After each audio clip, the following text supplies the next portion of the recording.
નમસ્કાર મિત્રો, level 1ના chapter 84માં આજે આપણે વાક્ય નંબર 831 થી 840 શીખવાના છે. તો ચાલો શરૂ કરીએ. વાક્ય નંબર 831.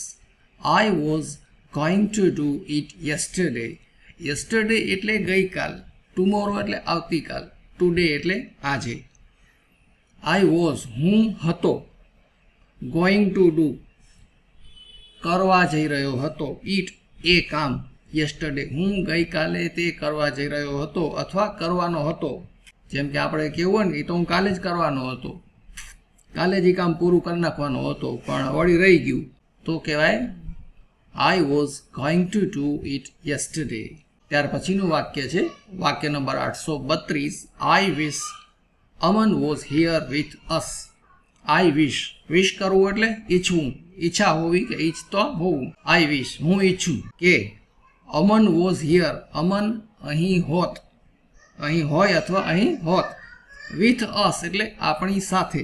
હું ઈચ્છું છું કે અમન અહીં આપણી સાથે હોત. તો કેટલું સારું, એમ કે આપણી સાથે હોત તો સારું, એમ એ અર્થમાં કેવું હોય તો કહેવાય I wish Aman was here with અસ.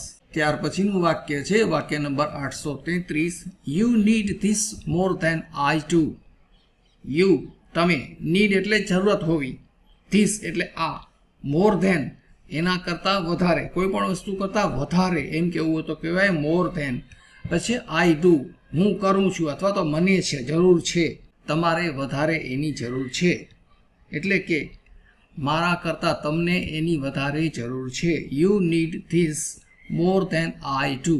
મિત્રો, ફક્ત વિડીયો જોવાને બદલે વિડીયો જોયા પછી તરત જ અનમોલ ઇંગ્લિશ એપમાં દરેક ચેપ્ટરની સાથે જે લિસન થિંક સ્પીક પદ્ધતિ અનુસારની પ્રેક્ટિસ આપેલી છે, એ પ્રેક્ટિસ પણ જરૂરથી કરતા રહેજો. વિડીયો જોવાની સાથે સાથે જો પ્રેક્ટિસ કરતા રહેશો તો થોડાક જ સમયમાં તમને ગ્રામરના નિયમો યાદ કર્યા વગર જ કડકડાટ ઇંગ્લિશ બોલતા આવડી જશે. ત્યાર પછીનું વાક્ય છે વાક્ય number 834. You don't even know who I am. You don't તમે નથી, ડોન્ટ એટલે નથી, ડુ નોટનું ટૂંકું રૂપ છે. ડુ એટલે છે કે કરો છો, ઇવન નો કે બિલકુલ જાણતા નથી, તમને બિલકુલ ખબર પણ નથી કે હું કોણ છું. હુ આઈ એમ, હુ એટલે કોણ, આઈ એમ એટલે હું છું. હું કોણ છું એ તમને ખબર નથી. ફક્ત એમ કેવું કે હું કોણ છું એ તમને ખબર નથી, તો આ વચ્ચે જે ઇવન છે એ કાઢી નાખવાનું. You don't know who I એમ, તમે નથી જાણતા કે હું કોણ છું અને તમને ખબર પણ નથી કે હું કોણ છું. જરાક ભારપૂર્વક કેવું હોય તો વચ્ચે ઇવન લગાડવાનું, કે તમને બિલકુલ ખબર નથી કે હું કોણ છું. ત્યાર પછીનું વાક્ય છે વાક્ય number 835. Aman is filling out the forms now. Now એટલે હવે, હમણાં, અત્યારે. ફિલિંગ આઉટ કરવું એટલે ભરવું. ફિલિંગ આઉટ ધી ફોર્મ્સ એટલે ફોર્મ ભરવું. અમન હવે ફોર્મ ભરી રહ્યો છે. વાક્ય number 836. Aman just wants to be your friend. Want એટલે ઈચ્છવું, ઈચ્છતા હોવું. ટુ બી યોર ફ્રેન્ડ તમારો મિત્ર બનવા ઈચ્છે છે. કોણ? તો અમન. જસ્ટ વોન્ટ્સ બસ ઈચ્છે, એટલું જ ઈચ્છે છે, એ તમારી સાથે દોસ્તી કરવા માંગે છે. અમન બસ તારી સાથે દોસ્તી કરવા માંગે છે. Aman just wants to be your friend. વાક્ય number 837. Aman is not as fat as me. જો એઝ વાળું વાક્ય હોય ને એટલે સરખામણી થાય કે આના જેટલું આ છે કે આના જેટલું આ નથી. એઝ ફેટ એઝ મી, મારી જેટલો જાડો, પછી આગળ નોટ છે તો નથી.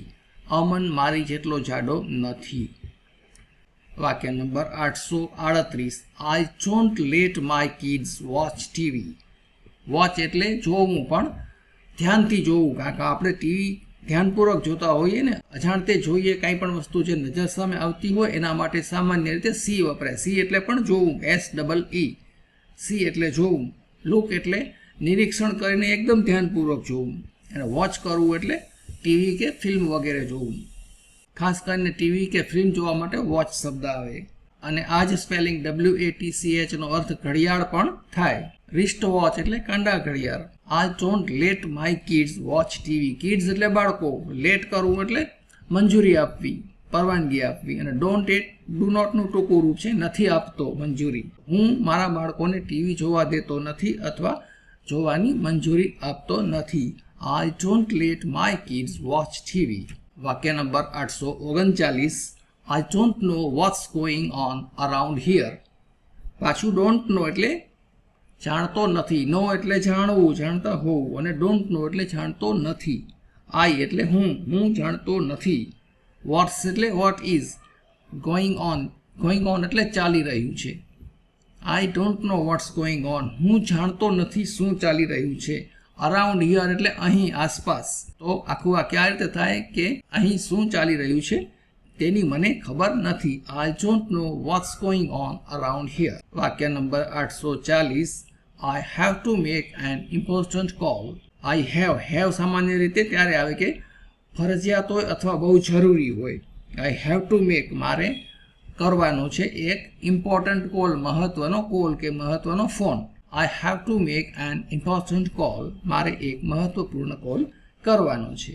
મિત્રો ફક્ત વિડીયો જોવાને બદલે વિડીયો જોયા પછી તરત જ અનમોલ ઇંગ્લિશ એપમાં દરેક ચેપ્ટરની સાથે જે લિસન થિંક સ્પીક પદ્ધતિ અનુસારની પ્રેક્ટિસ આપેલી છે એ પ્રેક્ટિસ પણ જરૂરથી કરતા રહેજો. વિડીયો જોવાની સાથે સાથે જો પ્રેક્ટિસ કરતા રહેશો તો થોડાક જ સમયમાં તમને ગ્રામરના નિયમો યાદ કર્યા વગર જ કડકડાટ ઇંગ્લિશ બોલતા આવડી જશે.